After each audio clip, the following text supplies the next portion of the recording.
apakah dosa yang masih Allah tidak ampuni selepas Ramadan? Baik. Ya, ini soalan yang bagus, Masya Allah. Apakah di sana ada dosa-dosa yang tidak diampuni oleh Allah Subhanahu wa Ta'ala setelah Ramadan? Jawabannya ada, yaitu dosa-dosa yang berkaitan dengan manusia. Jadi tadi ya, dosa-dosa yang disediakan ampunan yang sangat luas dari Allah Subhanahu wa Ta'ala, itu adalah dosa-dosa yang berkaitan dengan hak Allah Subhanahu wa Ta'ala. Dosa-dosa yang berkaitan dengan hak siapa? Hak Allah. Allah yang memaafkannya.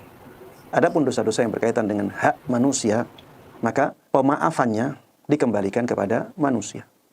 Karena itu hak manusia, bukan hak Allah Subhanahu wa Ta'ala. Misalnya, kita menzalimi orang. Kita menzalimi orang.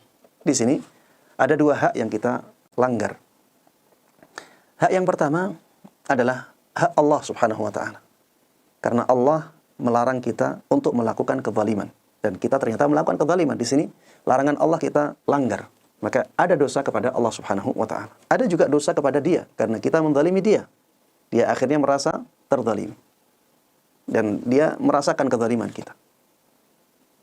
Kalau kita bertaubat kepada Allah Subhanahu wa Ta'ala, meminta ampun kepada Allah Subhanahu wa Ta'ala atas kezaliman ini, maka yang diampuni dari dosa tersebut adalah yang berkaitan dengan hak Allah saja.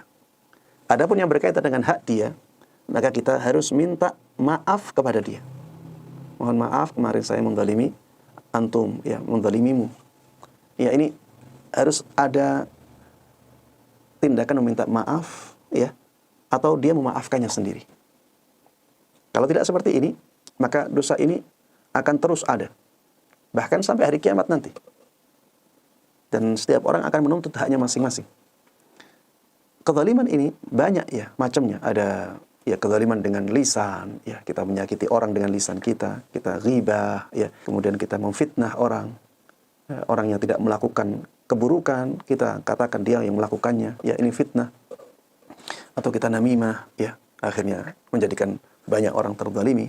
Ya bisa kezaliman berupa perbuatan dengan anggota badan kita, dengan tangan, dengan kaki, atau dengan yang lainnya. Ya intinya kezaliman-kezaliman yang berkaitan dengan hak manusia itu tidak masuk dalam hadis-hadis tadi. Karena keutamaan-keutamaan tadi itu berkaitan dengan dosa-dosa dengan Allah Subhanahu wa Ta'ala. Ya, begitu pula misalnya ada orang yang berhutang, belum dibayar hutang. Maka ya kalau misalnya dia melakukan dosa karena itu, ya tidak diampuni oleh Allah Subhanahu wa Ta'ala. Harus meminta kehalalan kepada orang yang menghutangi dia. Ya demikian, wallahu a'lam.